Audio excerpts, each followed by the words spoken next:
Salutations my Fallout lovers, it is Matty here today bringing you a Fallout 4 discussion video. Now before anything, be sure to check out the link in the description of my previous video. That is this week's ham radio podcast featuring the genius writer Charles Battersby from Shoddycast. He is so awesome, his voice is golden, you gotta check it out. We discuss all this week's Fallout 4 news, but one thing we discussed very briefly in the podcast was Pete Hines' Twitter absence. And now what I try to do with the podcast is to accommodate those who can't listen to the full episode. So I try to go ahead and switch up the content as much as I can so it doesn't feel repetitive for those who have listened to the full podcast. So today I'm giving you guys my full and complete thoughts on Pete Hines' Twitter silence. Now this was a video I've been avoiding for a while because I assumed at some point soon he'd come back, but it's been over a week now and Pete Hines has not said a single word, which is very not like him. It's usually a max of a day, but that is not the case.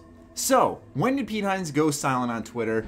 It was the day before the big leak, and that's what everyone's saying is so big about this, is because ever since the leak happened, a lot of Bethesda has gone completely silent. I know that the official Bethesda Twitter for 2 days was silent after this big leak, and then they kind of went back to your standard marketing. Pete Hines, though, the head of PR for Bethesda, has not said a thing on Twitter for over a week. Now, one thing that is worth mentioning is that, as you can see here, he says, you know, I said to Dee, his wife, earlier today, that with the way my week has been going, we're going to lose 4-0 tonight. So far, I'm pretty damn close. And he was referring to a sports game, the Capitals and the Rangers, when they were playing each other in the playoffs.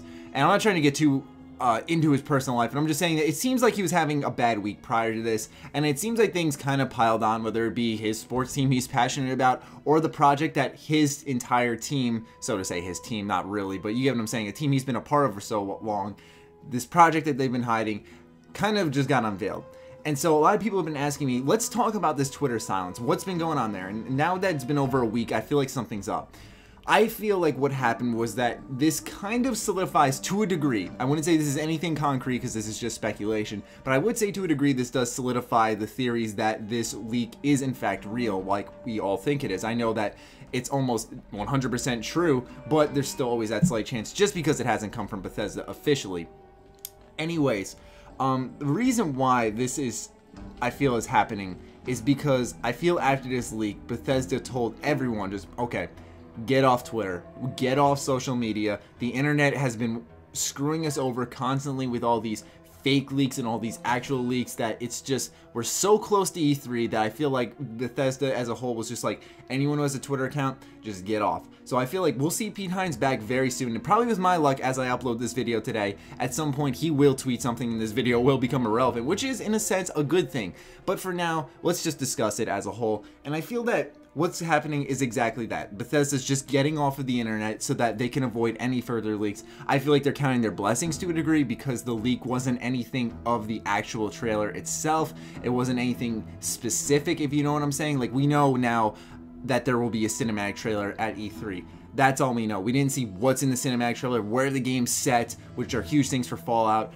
So I feel like Bethesda's kind of like, okay, people have been guessing this for a while. Everyone's saying it's almost a guarantee. Let's just count our blessings that that's all they know, and let's stay off the internet so that they don't find out anything else. And I feel like that's what they're doing. Now, obviously, I feel like out of all people, Pete Hines shouldn't be your concern for leaks. It should be the people outside of your company. But I feel like Bethesda as a whole is just like, let's just get off the internet. And that's kind of where I stand on it. I feel like they're just getting off the internet. Now, Pete Hines alone seems to have been having a bad week beforehand, and then with the Capitals getting eliminated, the Wizards getting eliminated, Fallout 4 unofficially being leaked, like I said, the previous things happening before this, it seems like he's just having a bad week, and that may be also why he's off of Twitter. But a lot of you guys wanted me to come out and discuss his Twitter silence. I don't like to super analyze his life or anything like this, but I do understand it is a pressing matter for Bethesda's community because we're all concerned, but we also want to know, does this have anything to do with Fallout 4? So Pete, if you decide to watch this video because it's about you, we do hope you're doing well, and we're all sending you good vibes.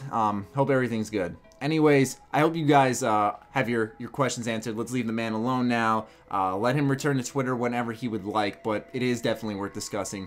So, hope you guys enjoyed. Let me know what you're thinking on this in the comments down below. Move on from this. Be sure to follow me on Twitter, like me on Facebook.